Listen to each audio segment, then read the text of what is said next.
আজকের গল্পটা শুরু হয় একটা কাপেলকে দেখানোর মধ্যে দিয়ে, যাদের উদ্দেশ্য দেখে মোটেও ভালো কিছু মনে হচ্ছে না। আসলে আজ এই দুজনের প্ল্যান হলো একটা গ্রসারি স্টোর লুট করার, যার জন্য তারা পুরোপুরি প্রস্তুত। কিন্তু পুরো স্টোরটা লুট করার পরেও জোডির মন ভরল না, কারণ সে ক্যাশিয়ারের পেছনে রাখা একটা বক্স দেখে ফেলেছিল আর ওটা খোলার জন্য জিদ করতে লাগলো। কিন্তু ক্যাশিয়ার তাকে সাবধান করে দেয় যে বক্সটার ভেতরে এমন কিছু নেই যা সে চায়, তাই সে যেন ওটা না খোলে। কিন্তু জোডির মনে লোভ ছিল, তাই সে ওটা খুলেই ফেলল। আর তখনই একটা গুলির আওয়াজ আসলো। সিন কাট হয়ে আমরা সোজা চলে যাই একটা নির্জন জঙ্গলে, যেখানে ভয় পাওয়া একটা মেয়ে একা একা ঘুরছে। ক্ষুধার কারণে না জানি কতক্ষণ ধরে সে এখানে ভটাকাচ্ছে। তার আশেপাশে কেউ ছিল না। কে জানে অতীতে তার সাথে কি এমন হয়েছিল যে আজ তার এই অবস্থা। কিন্তু আপাতত সে তার সামনে একটা কাঠের তৈরি কটেজ দেখতে পেল। সে দৌড়ে সেটার ভেতরে চলে গেল, যেখানে সামান্থা খাবার ভর্তি একটা ব্যাগ দেখতে পেল। যা কিছু তার হাতে লাগলো সে তাই খেতে শুরু করল। কিন্তু তখনই বাইরে থেকে কারো আসার ভয়ঙ্কর আওয়াজ শোনা গেল। কোনো তো একজন আছে যে এই দিকেই এগিয়ে আসছে। এই ভয়ে সামান্থা সেখানে থাকা একটা বেডের নিচে লুকিয়ে পড়ল। একটু পরেই লোকটা ভেতরে আসলো। তার হাতে একটা কুড়াল ছিল, কিন্তু সে কে ছিল তা আমরা দেখতে পেলাম না। সে তার খাবারের ব্যাগটা উঠালো আর চুপচাপ সেখান থেকে চলে গেল। নিচে লুকিয়ে থাকা সামান্থা ভয় চুপচাপ সেখানেই লুকিয়ে রইল। যখন বেশ কিছুক্ষণ কেটে গেল, তখন সে ভাবল যে তার এখন এখান থেকে বেরিয়ে যাওয়া উচিত। তাই সে ওখান থেকে পালানোর সিদ্ধান্ত নিল। কিন্তু তখনই হঠাৎ করে তার ধাক্কা লাগলো সেই লোকটার সাথেই, যার নাম ছিল টম। কিন্তু সে সামান্থার কোনো ক্ষতি করল না, বরং তাকে সাহায্য করল। এটা দেখে সামান্থা তার কাছে ক্ষমা চাইল, কারণ সে তার ব্যাগ থেকে খাবার চুরি করেছিল, যেহেতু সে 2 দিন ধরে কিছুই খায়নি। আসলে মাঝ রাস্তায় তার গাড়িটা নষ্ট হয়ে গিয়েছিল, তাই তার হাজব্যান্ড সাহায্যের জন্য কাছের একটা পেট্রোল পাম্পে গিয়েছে, কিন্তু এখনও সে ফিরে আসেনি। কাকতালীয়ভাবে এখানে টমের গাড়িটাও নষ্ট হয়ে গিয়েছে, বরং সে তো এখানে 3 দিন ধরে আটকে আছে। এখন এটা শোনার সাথে সাথেই সামান্থা ঘাবড়ে গেল আর বলল যে তাকে এখন যেতে হবে তার স্বামীর কাছে। হতে পারে যে সে হয়তো ফিরে এসেছে। তো টমও তার সাথে গেল, কিন্তু সেখানে কেউ ছিল না। তাই তারা দুজন সেখানে একটা নোট রেখে কিছু গরম কাপড় নিয়ে আবার সেই কটেজেই ফিরে আসলো। এখন রাত হওয়ায় এখানকার তাপমাত্রা অনেক বেশি কমে যায়। তাই টম তাকে কম্বল গায়ে দিতে বলল, যেটা সে গাড়ি থেকে নিয়ে এসেছিল। কিন্তু সে এটা বুঝতে পারল না যে তার স্বামী তাকে এভাবে জঙ্গলের মধ্যে একা রেখে কেন চলে গেল। সাথে নিয়েও তো যেতে পারত। তখন সে প্রেগনেন্ট, হয়তো এই কারণেই তার স্বামী এমনটা করেছে। এটা শোনার পর টম তাকে বেডে ঘুমাতে বলল আর নিজে মাটিতে ঘুমানোর কথা বলল। ঘুমানোর আগে সে তাকে পান করার জন্য পানি দিল, যেটা সে পাশ দিয়ে বয়ে যাওয়া একটা লেক থেকে নিয়ে এসেছিল। কিন্তু অদ্ভুত ব্যাপার হলো, পরের দিন যখন সে আবার সেখানে গেল, তখন সেই লেকের কোনো নাম নিশানাই ছিল না। এই সব বিভ্রান্তিকর প্রশ্ন নিয়েই তারা দুজন ঘুমাতে চলে গেল। মাঝরাতে সামান্থা একটা খুব খারাপ স্বপ্নও দেখল, যার কারণে সকালে তার তাড়াতাড়ি ঘুম ভেঙে গেল। কিন্তু আশেপাশে সে টমকে কোথাও দেখতে পেল না। বাইরে গিয়ে সে দেখল সাদা চুলের একটা মেয়ে অজ্ঞান হয়ে পড়ে আছে। সে দৌড়ে গিয়ে তাকে কটেজের ভেতরে নিয়ে আসলো। এদিকে টম তার গাড়ি থেকে কিছু ফুয়েল বের করছিল, যাতে সে ওটা সামান্থার গাড়িতে ভরতে পারে আর তারা এখান থেকে বেরিয়ে যেতে পারে। এদিকে সেই সাদা চুলের মেয়েটির জ্ঞান ফিরল। তখন আমরা চিনতে পারলাম, আরে এ তো জোডি, সেই গ্রোসারি স্টোরে চুরি করা মেয়েটা। কিন্তু সে এখানে কিভাবে আসলো? এখন সে যখন সামান্থাকে দেখল, তখন ভাবল যে এটা কোনো খারাপ মহিলা আর এই জায়গাটা তারই। তখন সামান্থা তাকে পুরো ঘটনাটা খুলে বলল। কিন্তু জোডির তখনও তার উপর বিশ্বাস হচ্ছিল না, তাই সে রেগে গিয়ে সেই কটেজ থেকে বাইরে চলে গেল। এই সময় টম ফুয়েল নিয়ে আসছিল। তখন হঠাৎ করে 2 বার গুলির শব্দ হলো, যাতে সে এতটাই ভয় পেয়ে গেল যে তার হাত থেকে ফুয়েলটা পড়ে গেল। সে চিৎকার করে জিজ্ঞেস করল আশেপাশে কেউ আছে কি না, কিন্তু এখানে কেউ ছিল না। তাই সে ফিরে আসলো। সে সামান্থার সাথে একটা অচেনা মেয়েকে দেখল, যে আসলে জোডিই ছিল। জোডি জানালো যে তার বয়ফ্রেন্ডের সাথে তার ঝগড়া হয়েছে, তাই সে তাকে এখানে একা ফেলে চলে গিয়েছে। কিন্তু এখন তাকে বাড়ি ফিরে যেতে হবে।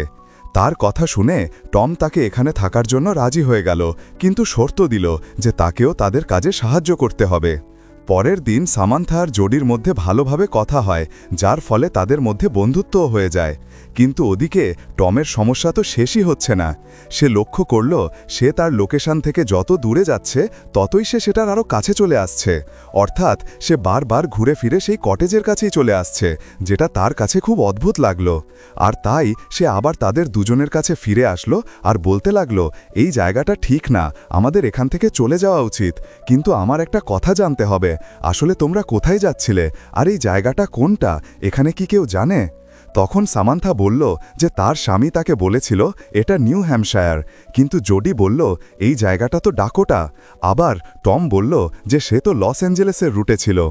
এই সব কথার পর এখন তারা বুঝতে পারল যে তারা অনেক বড় সমস্যায় পড়েছে। আর তাই টম ঠিক করল যে তারা কাল সকালে যত দূরে যেতে পারে তত দূরে যাবে, যাতে কারো সাহায্য নিতে পারে অথবা এই জায়গা থেকে বের হওয়ার অন্য কোনো উপায় খুঁজে বের করতে পারে। রাতে জোডি আর টম দুজনেই একসাথে একটা খুব অদ্ভুত স্বপ্ন দেখল, যেখানে তাদের কেউ ইঞ্জেকশন দিচ্ছে। আর ঠিক একই রকম স্বপ্ন সামান্থাও দেখল, যেখানে সে ব্যথায় চিৎকার করছে। যাই হোক, সকাল হতেই তারা তাদের জিনিসপত্র গুছিয়ে নিয়ে হাঁটতে শুরু করল। সামান্থার জোডির মধ্যে কথা হচ্ছিল, যেখানে সে তার অতীতের কিছু কথা শেয়ার করছিল, যেমন তার মা তাকে জন্ম দিয়েই মারা গিয়েছিল আর তখন থেকে সে অনাথাশ্রমে বড় হয়েছে।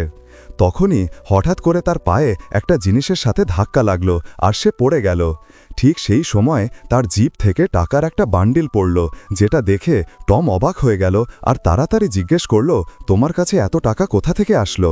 জবাবে জোডি বলল যে এটা তার নিজের সেভিংস, যেটা সে তার বয়ফ্রেন্ডের সাথে রেখেছিল, কিন্তু যাওয়ার সময় সে ওটা নিয়ে নিয়েছে। তখনই সামান্থার নজর সেই জিনিসটার ওপর পড়ল, যেটার সাথে জোডির ধাক্কা লেগেছিল। ওটা একটা হ্যান্ডেল ছিল। যখন টম তার কুড়াল দিয়ে ওটা ভাঙল, তখন দেখা গেল ওটা আসলে একটা জার্মান বাংকার, যার ভেতরে যুদ্ধের সমস্ত সরঞ্জাম রাখা ছিল আর কিছু ক্যান ফুডও ছিল, যেগুলোর ওপর নাৎসি আর্মির সিম্বল বানানো ছিল। এখানে সামান্থা জানায় যে তার বাবা আগে যুদ্ধ করতেন, তাই তাদের বাড়িতে এই ধরনের জিনিসপত্র প্রায়ই আসত।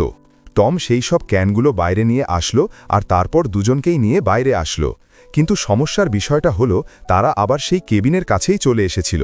তাদের হিসাব অনুযায়ী তারা তো সোজা পথেই হাঁটছিল, কিন্তু সম্ভবত এখানে তাদের হিসাব মতো কিছুই চলছে না। পরের দৃশ্যে আমরা দেখি যে তিনজনই ডিনার করছে। এরপর দুই মেয়ে নিজেদের মধ্যে কথা বলছিল। তখন জোডি সামান্থাকে সত্যিটা বলে দেয় যে সে চুরি করে, কারণ এটা ছাড়া তার কাছে আর কিছু করার নেই, সে পড়ালেখা জানে না।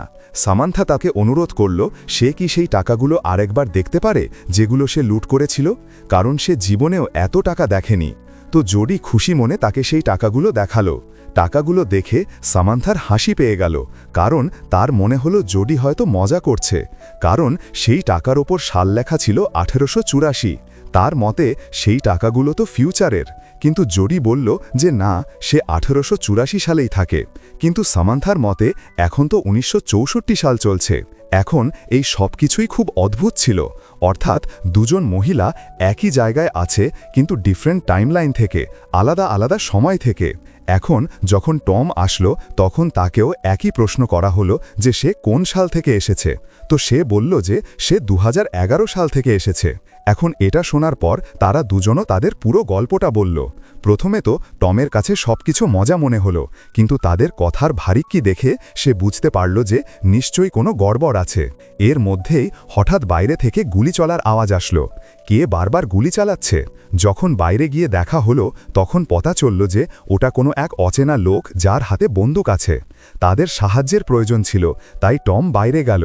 সে তাকে বলতে লাগলো যে তারা বিপদে আছে, কিন্তু সেই লোকটা জার্মানে কিছু বলতে শুরু করল, যা সে বুঝতে পারল না। কিন্তু সে এটা বুঝতে পারল যে লোকটা তাকে কুড়ালটা ফেলে দিতে বলছে, তাই সে সেটাই করল। যখন তার চোখ খুলল, পরের মুহূর্তে তারা তিনজনই বন্দী ছিল আর সেই জার্মান লোকটা গায়েব ছিল। এখন তারা কোথাও না কোথাও এটা বুঝতে শুরু করেছে যে হতে পারে তারা টাইম ট্রাভেল করেছে। তো তাদের মধ্যে সবচেয়ে পুরনো সালের, অর্থাৎ সামান্থা জিজ্ঞেস করল 2011 সাল নাগাদ কি টাইম ট্রাভেল সম্ভব হয়েছে? তখন টম বলল যে না, ওরকম কিছুই তৈরি হয়নি।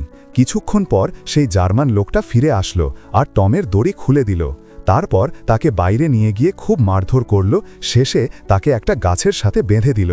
তারপর সে ভেতরে এসে মেয়েদের জিজ্ঞেস করতে লাগলো যে তারা কে আর কোথা থেকে এসেছে। তখনই তার নজর জোডির লকেটের ওপর পড়ল, যার ব্যাপারে সে তাকে জিজ্ঞেস করতে লাগল।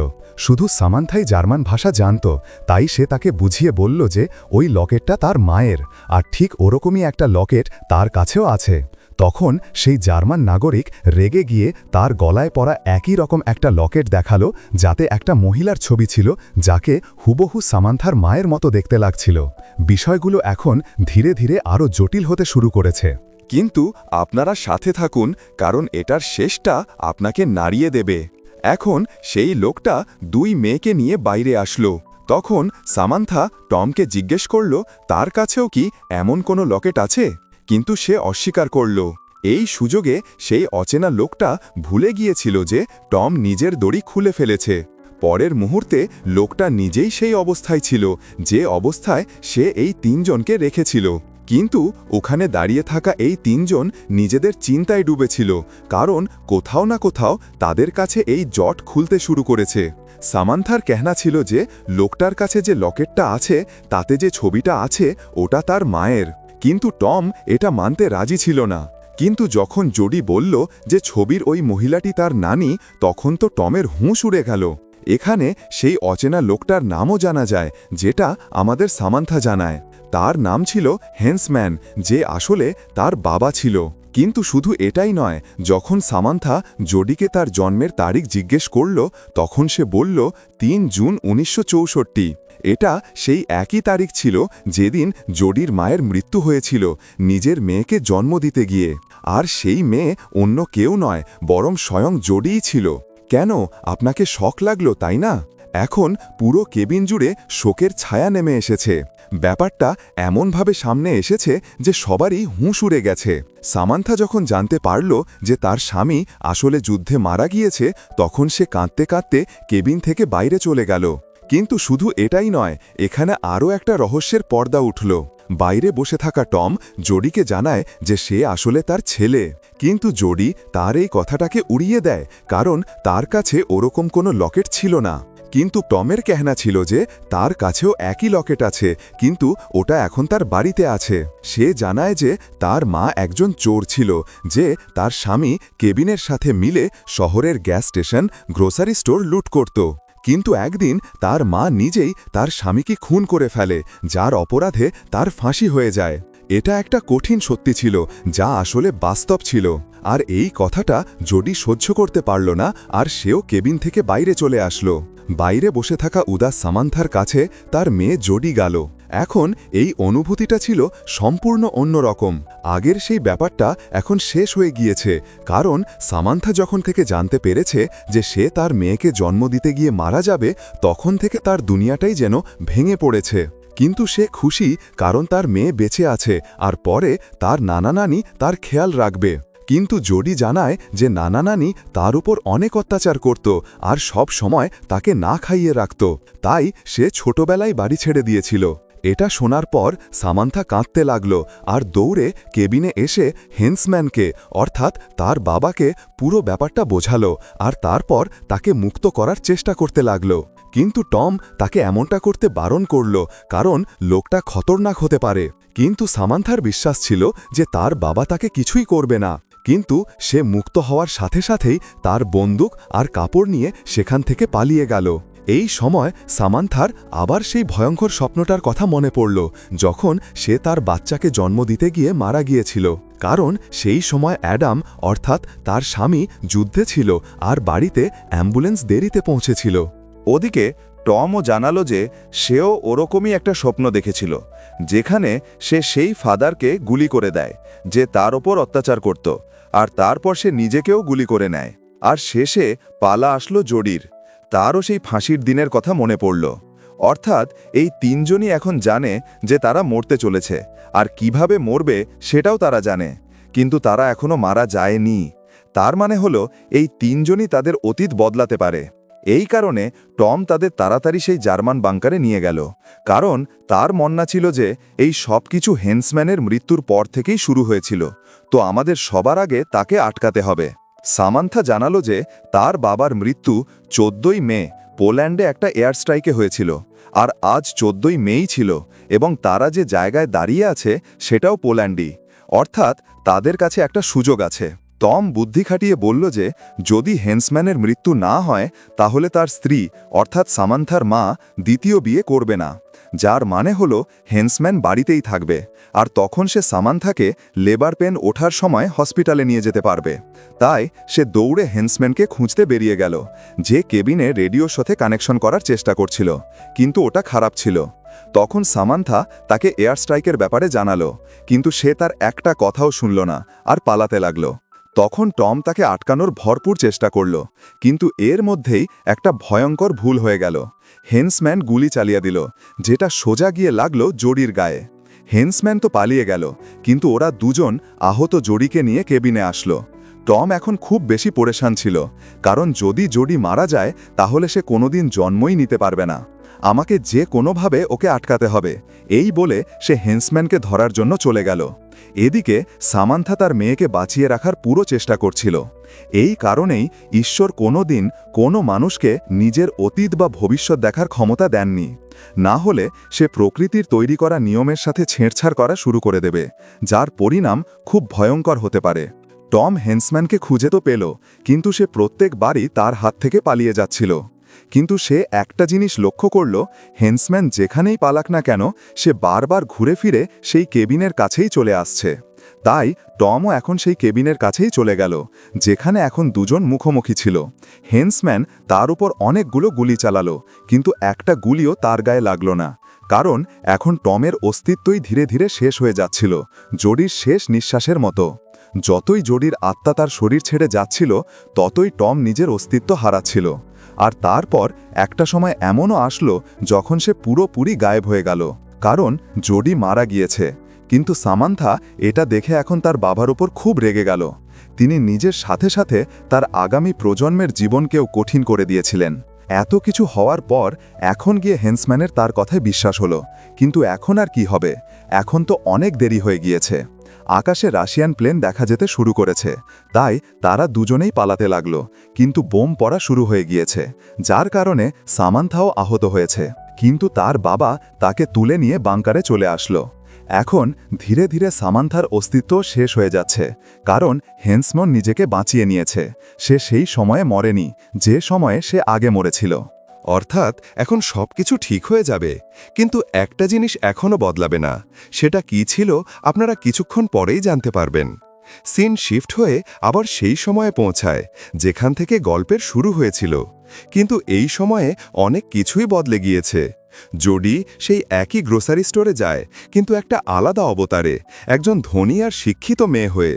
কিন্তু যখন সে ওখান থেকে বাইরে বেরোলো, তখন সে কেভিনকে দেখতে পেল, যে তার অন্য গার্লফ্রেন্ডের সাথে সেই একই কাজটা করতে চলেছে, কিন্তু একটা নতুন গার্লফ্রেন্ডের সাথে, যার মানে হলো টম কোনোদিন জন্মই নেবে না, কারণ জোডি আর কেভিনের কোনোদিন দেখাই হয়নি।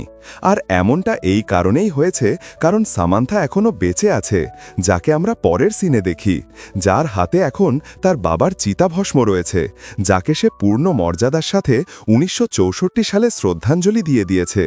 শেষে আমরা আবার সেই স্টোরেই দেখতে পাই যেখানে কেভিনের নতুন গার্লফ্রেন্ড অ্যামেলি সবকিছু লুট করে নিয়েছে, কিন্তু শেষে তার লোভও শেষ হলো না, আর তার নজর ক্যাশিয়ারের পেছনে রাখা সেই বক্সটার উপর পড়ল, যেটা খোলার জন্য সে বলল। কিন্তু ক্যাশিয়ার তাকে সাবধান করল, যদি তুমি ভেতরে যাও তাহলে আর কিছুই ঠিক করা যাবে না। কিন্তু সে মানল না, আর যার সাথেই গল্পটার এখানেই শেষ হয়।